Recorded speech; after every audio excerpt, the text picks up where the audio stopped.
ಚಾನಲ್ಗೆ ಸ್ವಾಗತ. ಎಲ್ಲರಿಗೂ ನಮಸ್ಕಾರಗಳು.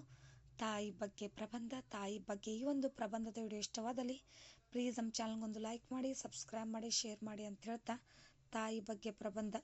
ಪ್ರಪಂಚದ ಏಕೈಕ ಬೇಷರತ್ತಾದ ಪ್ರೀತಿ ಎಂದರೆ ತಾಯಿಯ ಪ್ರೀತಿ. ಪ್ರಪಂಚದ ಏಕೈಕ ಬೇಷರತ್ತಾದ ಪ್ರೀತಿ ಎಂದರೆ ತಾಯಿಯ ಪ್ರೀತಿ.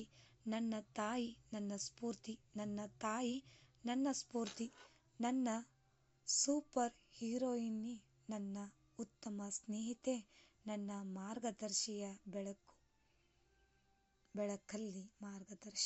ಬೆಳಕಲ್ಲಿ.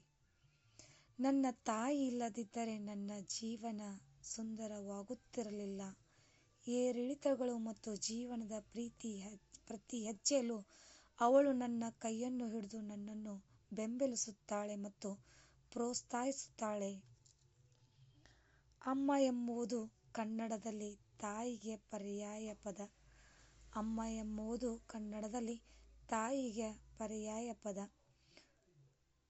ಅಮ್ಮ ಎಂಬುದು ತಾಯಿಯನ್ನು ಸಂಬೋಧಿಸುವ ಪದ. ಅಮ್ಮ ಎಂಬುದು ತಾಯಿಯನ್ನು ಸಂಬೋಧಿಸುವ ಪದ ಕೂಡ ಹೌದು. ಅಲ್ಲದೆ ಹಿರಿಯ ಹೆಂಗಸರನ್ನು ಸಂಬೋಧಿಸುವಾಗ ಮರ್ಯಾದೆ ಸೂಚಕ ಪದವಾಗಿ ಕೂಡ ಬಳಕೆಯಾಗುತ್ತದೆ. ಹಿರಿಯರನ್ನು ಸಂಬೋಧಿಸುವಾಗ ಕೂಡ ಮರ್ಯಾದೆಯಾಗಿ ನಮ್ಮ ಅಮ್ಮ ಅಂತ ಕರಿತೀವಿ, ಅದು ಕೂಡ ಬಳಕೆ ಆಗುತ್ತದೆ. ಇನ್ನು ಮಾತೃ ಸ್ವರೂಪಿಣಿಯಾದ ದೇವತೆಗೆ ಅಮ್ಮ ಎಂದು ಕರೆಯುವ ವಾಟಿಕೆ ಇದೆ. ಮಾತೃ ಸ್ವರೂಪಿಯಾದ ದೇವತೆಗೆ ಅಮ್ಮ ಎಂದು ಕರೆಯುವ ವಾಟಿಕೆ ಇದೆ. ಅಮ್ಮ ಎಂದರೆ ನನಗೆ ತುಂಬ ಇಷ್ಟ. ಅಮ್ಮ ಎಂದರೆ ನನಗೆ ತುಂಬ ಇಷ್ಟ. ತಾಯಿ ಬಗ್ಗೆ ಈ ಒಂದು ಪ್ರಬಂಧದ ವಿಡಿಯೋ ಇಷ್ಟವಾದಲ್ಲಿ ಪ್ಲೀಸ್ ನಮ್ಮ ಚಾನಲ್ಗೊಂದು ಲೈಕ್ ಮಾಡಿ, ಸಬ್ಸ್ಕ್ರೈಬ್ ಮಾಡಿ, ಶೇರ್ ಮಾಡಿ, ಕಮೆಂಟ್ ಮಾಡಿ.